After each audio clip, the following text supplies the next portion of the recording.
Guardare film e serie TV è uno dei modi migliori per imparare una nuova lingua, non solo per i più esperti, ma anche per chi ha iniziato da poco. Oggi vi presenterò 5 film e serie TV su Netflix che potete guardare per migliorare il vostro italiano. Per chi non mi conosce, io sono Ale e sono un insegnante di lingua italiana online. Oggi mi vedrete anche nei panni di critico cinematografico.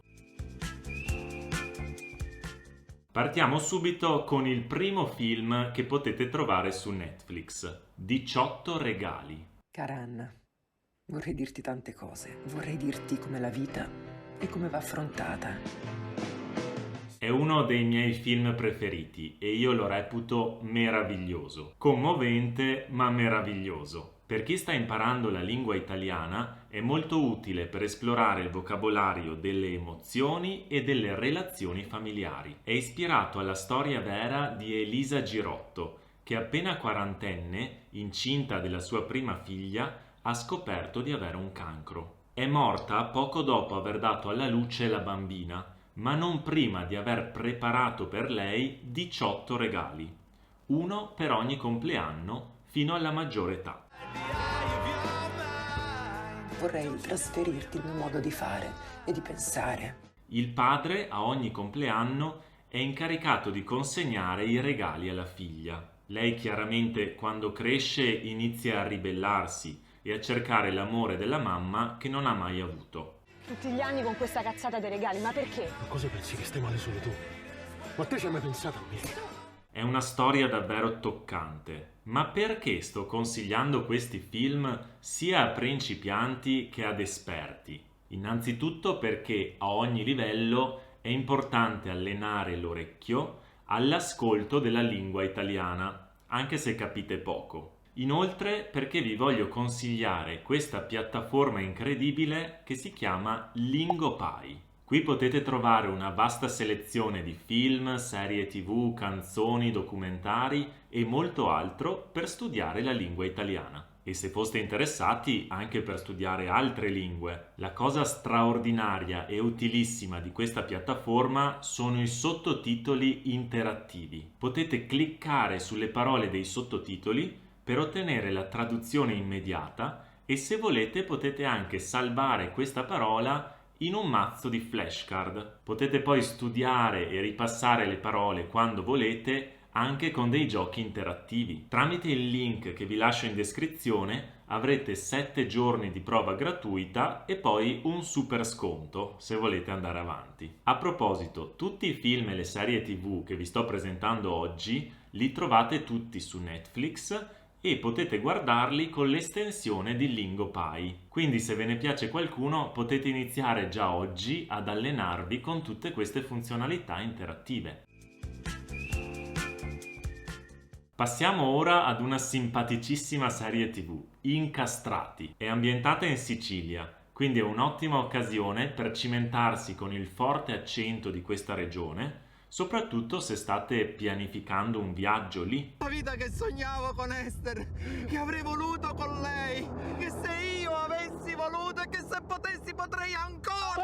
Basta! I due attori protagonisti sono due famosissimi comici italiani, Ficarra e Picone, quindi il divertimento è assicurato. Ficarra, che nel film interpreta Salvatore, lavora come elettricista ed è ossessionato dalle serie TV, mentre Picone, che interpreta Valentino, è un uomo goffo e timido, che vive ancora con la madre ed è collega di lavoro di Salvatore. E la colazione?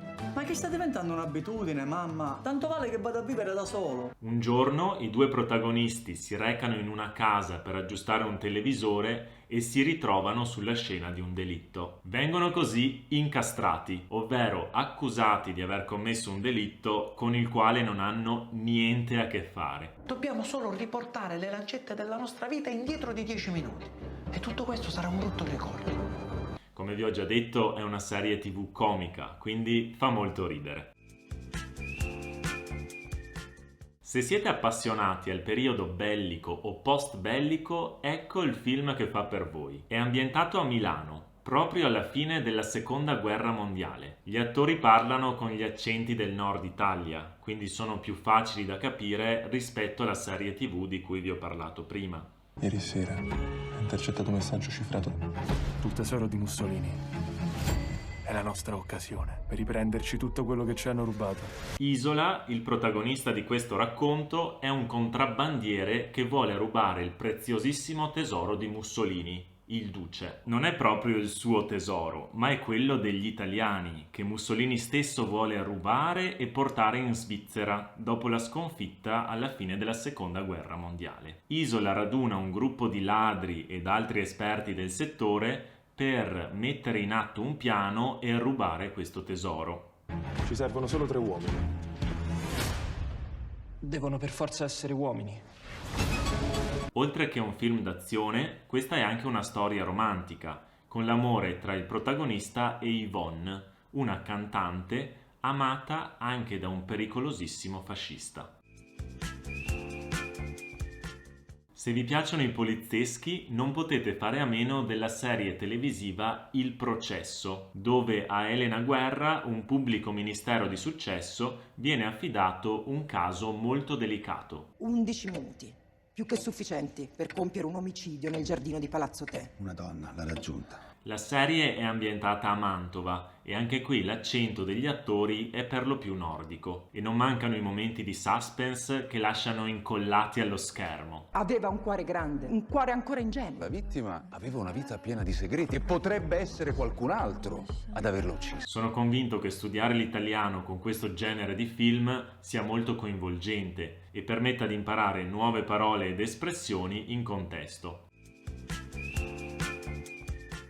L'ultimo film che vi propongo oggi è basato su una storia vera e decisamente bizzarra. Il protagonista di questa storia è l'ingegner Giorgio Rosa, esperto di meccanica e di costruzione di oggetti molto particolari, e poco incline a una professione comune e inquadrata. Giorgio, te vivi in un mondo tutto tuo. Ma il mondo non è tutto tuo, ricordatelo bene, che non l'hai costruito te come la macchina.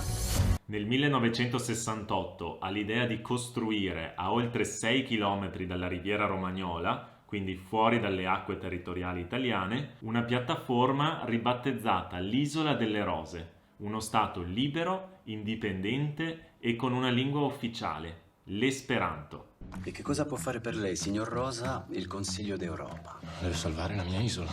Lei ha comprato un'isola? No, l'ho fatta.